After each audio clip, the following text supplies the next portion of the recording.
How do atoms really make molecules? Why doesn't oxygen have a double bond? Why don't they teach you this stuff at school? And what on earth's going on here?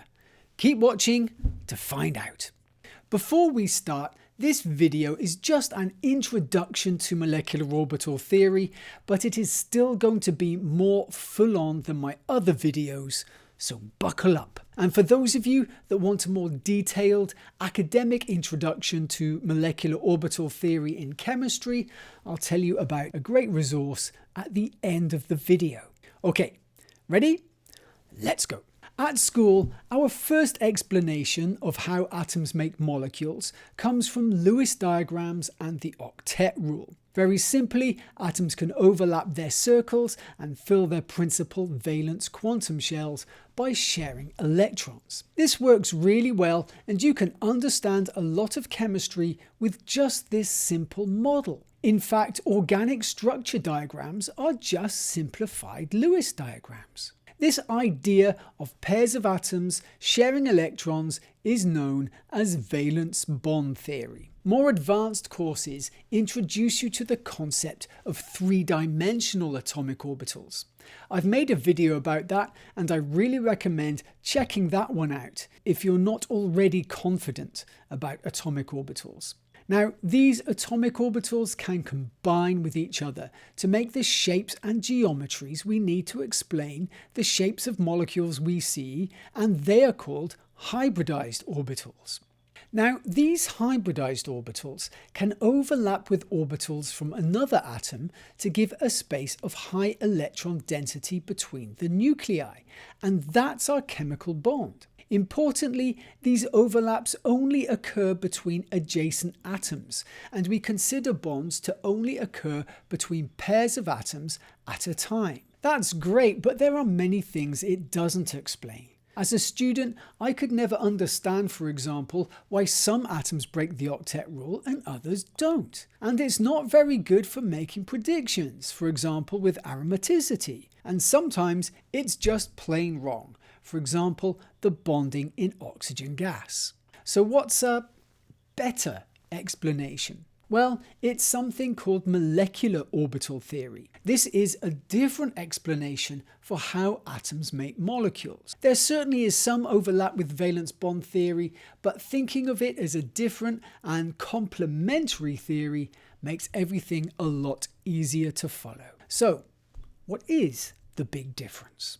In molecular orbital theory, we imagine that all the atomic orbitals across all the atoms in the molecule overlap to make bigger orbitals that extend over the whole of the molecule. So let's take a look at how that works.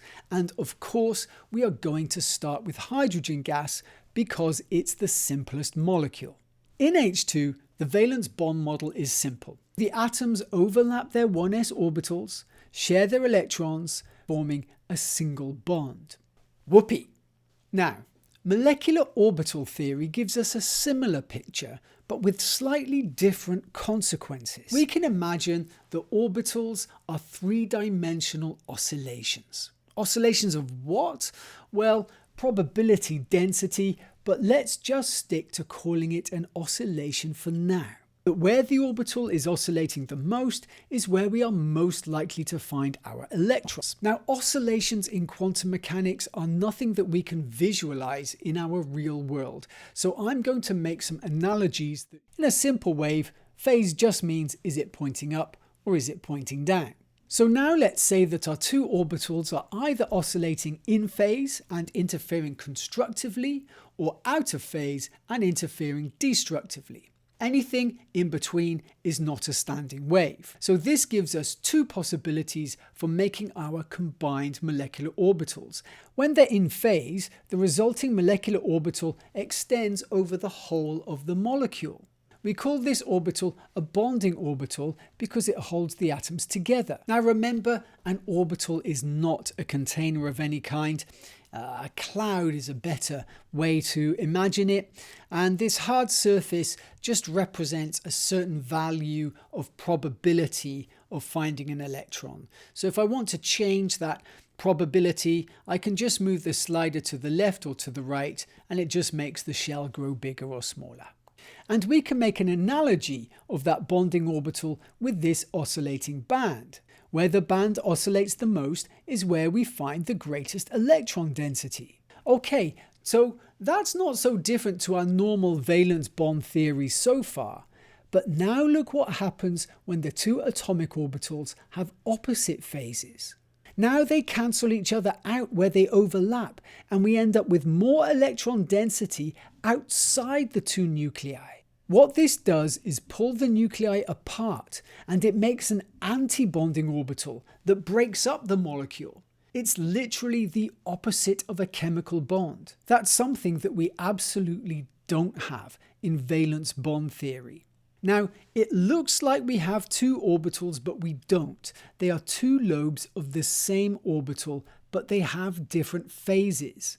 A bit like the p orbitals on atoms. We can visualize it as being similar to this ribbon vibrating with a node in the center. And secondly, because it's one orbital, there is only space for two electrons there.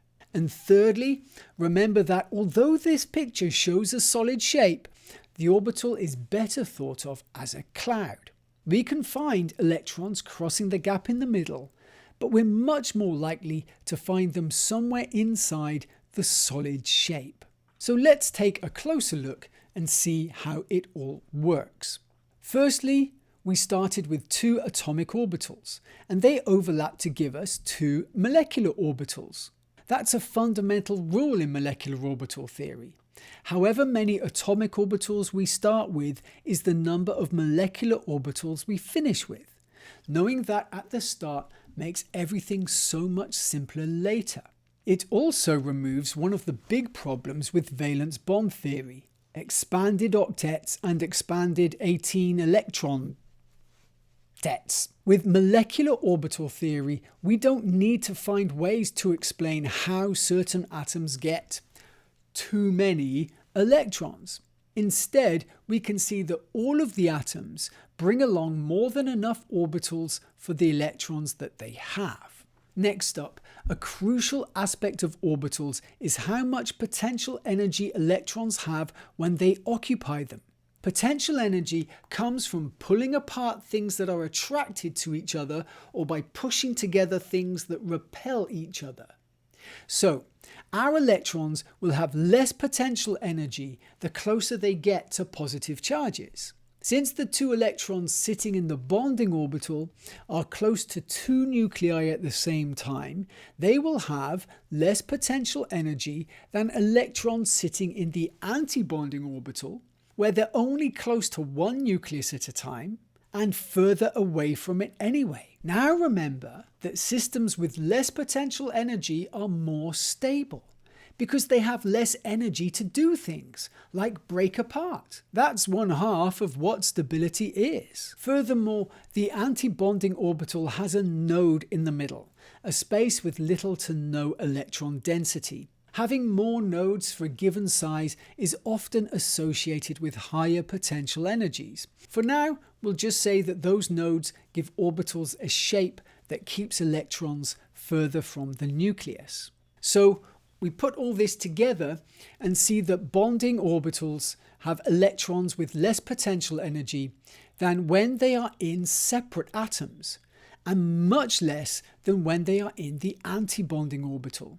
And remember that electrons will always drop into the lowest energy orbital that they can. But if some UV light of just the right wavelength hits the molecule, it can excite one of the electrons to the antibonding orbital. The low energy electron gluing the nuclei together is now cancelled out by the high energy electron pulling them apart. And there is no longer any benefit to the atoms staying together. So the atoms will fly apart because of entropy, which is a fancy-pantsy way of saying that they will just go everywhere that they can go. And ultraviolet light breaking up chemical bonds is exactly why it's so dangerous to bags of chemicals like us. But how does all this work with helium, our other first row element? In valence bond theory, we simply say that helium has a full principal quantum shell, so it doesn't do chemistry. But molecular orbital theory explains this in a different way. We have the same atomic orbitals as hydrogen, but now we have 4 electrons to fill our 2 molecular orbitals. That means 2 drop into the bonding orbital that pulls the nuclei together, but 2 are left in the antibonding orbital that pulls them apart. So now there is no incentive for the atoms to stay together, and they'll simply fly apart. Now, we say that helium doesn't do any chemistry, but actually it does. And not only that, it did the first chemistry ever in the history of the universe. If we overlap a helium atom with a positive hydrogen ion, a proton, we only have 2 electrons. There isn't much benefit for the electrons spreading themselves over 2 nuclei instead of 1, so it falls apart very easily. But we have detected this molecule in space, and it's very likely to have been the first ever molecule, even before H2. So that's the basics, but what is it that makes molecular orbital theory so special? Well, let's start by looking at dioxygen, O2. Now, I'm not going to go into details of which atomic orbitals make which molecular orbitals. I just want to draw your attention to the top of our little energy diagram here. As we drop electrons into the molecular orbitals, we still have 2 electrons left over after filling up all the bonding orbitals. But the next orbitals are antibonding orbitals that both have the same energy. So those electrons won't sit together in the same orbital, they'll sit in the 2 orbitals separately. Just like when you're on a bus, you won't sit next to a stranger if there's an empty seat just across the aisle. And that means that, according to molecular orbital theory, oxygen gas has 2 unpaired electrons. In other words, it's a double radical, which is completely different to valence bond theory, which predicts a double bond with 2 lone pairs on either oxygen atom. So, which one's right? Well, it's molecular orbital theory. We can tell because the unpaired electrons don't just give oxygen a faint blue colour, they also make it slightly magnetic. Now, diatomic molecules are fairly simple, so let's extend our oxygen molecule by 1 atom to make ozone. And after that, we'll have a look at some really kooky examples. But before I forget, if you click on the like button, it'll help me make more videos. Thank you. Now, in ozone, our s orbitals and our p orbitals link up to make molecular orbitals that run up and down the whole molecule. For example, we can get this lovely tube-shaped bonding orbital. Now, as we make the different combinations of atomic orbitals, we get nodes of low electron density, like this one that links both the outside atoms directly to the central atom, but with a space right in the middle. But it's the antibonding orbitals that really show us the fun of molecular orbital theory. This is the antibonding orbital version of the tubular bonding orbital. Notice how it has nodes all over the place, but particularly between the atoms, meaning there is empty space with virtually no electron density between the atoms now. But now we've got more than 2 atoms, we can also see non-bonding orbitals. These are molecular orbitals that aren't very different in energy compared to the separate atomic orbitals. And that's because the constructive and destructive interference basically cancel each other out. We can see from this orbital, for example, that electron density sitting directly above and below the atoms doesn't really do anything to pull them together or apart. And I'm going to repeat this. This is one single molecular orbital with only 2 electrons, with lobes on different atoms vibrating in different phases. Electrons will cross the space between them, but only fleetingly. And if you're interested in the details of how atomic orbitals combine to make these molecular orbitals, I've put a link in the description. So now we've seen how molecular orbitals extend over a whole molecule. Let's have some fun. Can you spot what molecule this one is? It is, of course, cyclohexane. Once again, this is one single orbital with only 2 electrons in it. So now, how about this molecule? Can you guess what it is before I show you?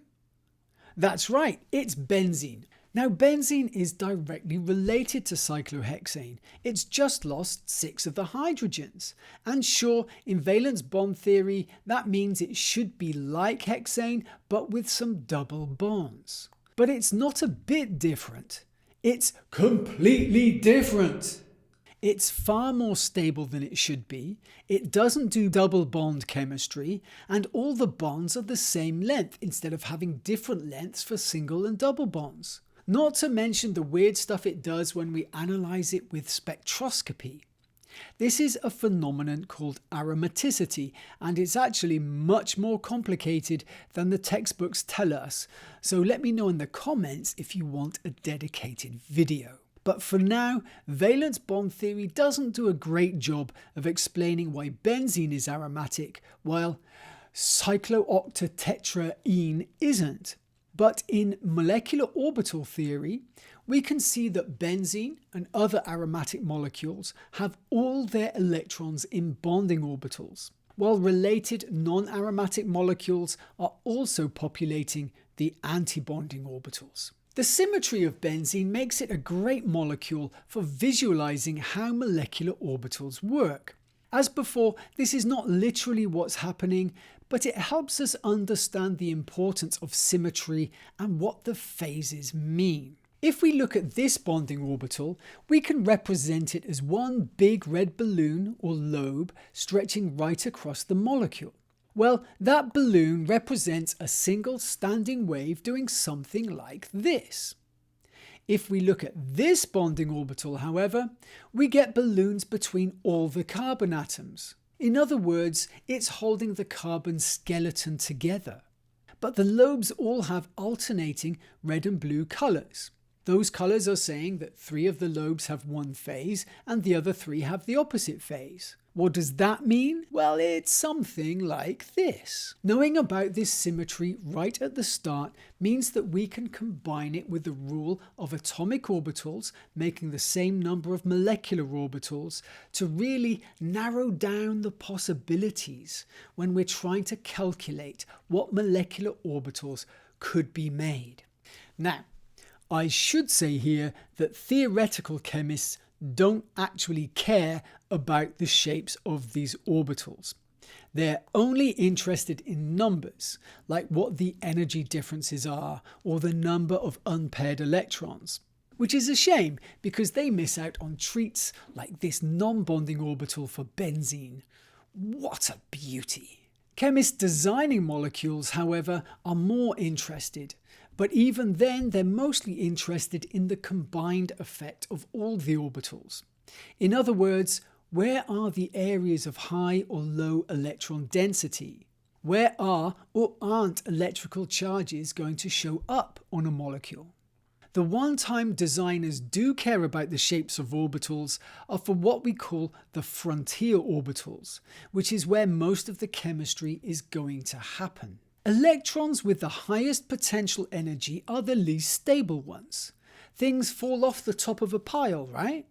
So one of the places that chemistry will happen on a molecule is the molecular orbital that has electrons with the highest potential energy.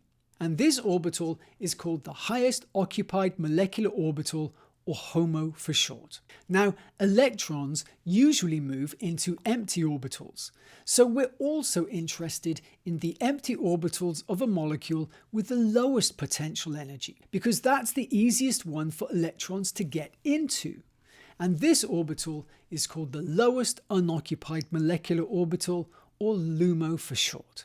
So, for example, in a Lewis acid-base reaction, electrons from the HOMO orbital of one molecule will be injected into the LUMO orbital of another molecule to make a new chemical bond. Chemists will change the atoms around these HOMO and LUMO orbitals to make their reactions faster and more efficient, or to make the products more stable. When we design catalysts, on the other hand, we'll be making fine adjustments for a kind of dance. The catalyst might need a low energy LUMO to entice the reactants in and disrupt their stable molecular orbitals, while at the same time keeping a high energy HOMO to make sure the complex is unstable enough for the products of the reaction to get free. And getting that balance right is every bit as difficult as it sounds. Want a video about designing catalysts? Let me know in the comments. Another important point is that the difference in energy between the HOMO and the LUMO in the same molecule represents the smallest amount of energy to excite an electron from one orbital to another within a molecule. In electrically conducting molecules, we want that energy to be as low as possible so electrons can flow easily from occupied orbitals to empty ones. And in insulators, we need the opposite situation. But it's the in-between cases where the fun stuff happens. Organic LEDs use this HOMO-LUMO gap by using an electric field to excite an electron from the HOMO to the LUMO of a molecule. The electron drops back down again almost immediately, and when it does, it loses that extra energy as a photon of visible light. So chemists have to design those molecules very carefully to finely tune that energy gap and get just the wavelength we want for a particular phone display, for example. All right then, so molecular orbital theory is cool and better than valence bond theory and Lewis diagrams. But if it really is so wonderful and better and fancy-pantsy, why don't we just start there at school? Why do we still learn all the other stuff? Well, very simply, as so often in science, we have to make a choice between usefulness and accuracy. For most people who only study chemistry at school, Lewis diagrams are fine for understanding the basic rules behind how atoms make molecules. But at university, we need a deeper understanding, and so we move deeper into valence bond theory with hybrid orbitals.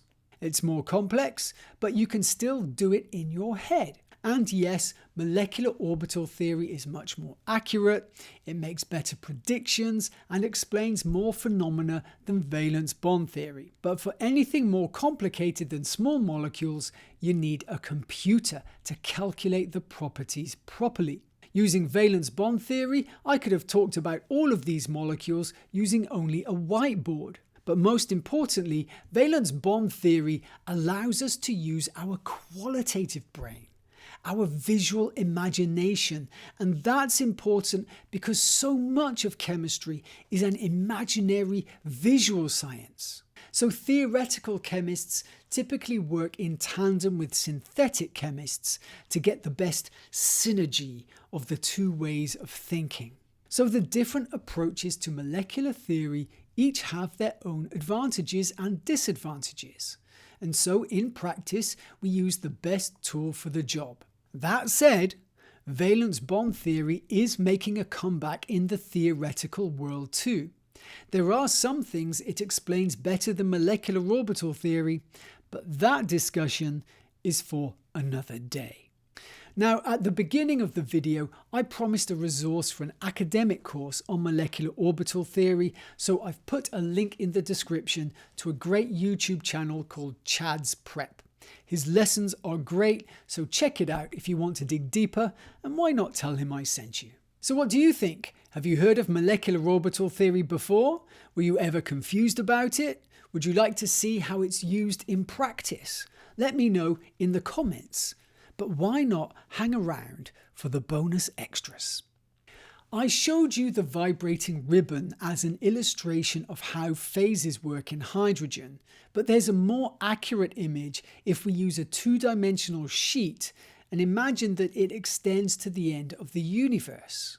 Now we can see that the oscillation doesn't magically stop at the end of the molecule, but extends outwards in all directions, basically forever. But there's a point relatively close to the nucleus where that oscillation is no longer significant, and that's what we call a single molecule.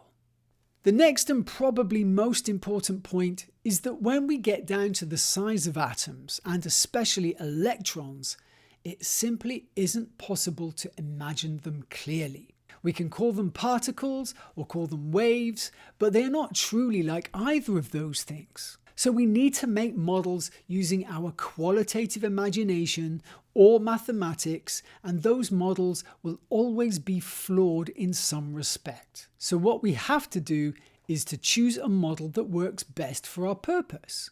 Some are simpler, some are more accurate, but none of them is universally better.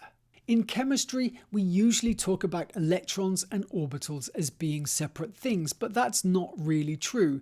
In quantum mechanics, the orbital represents the combination of the wave nature of an electron and its particle nature.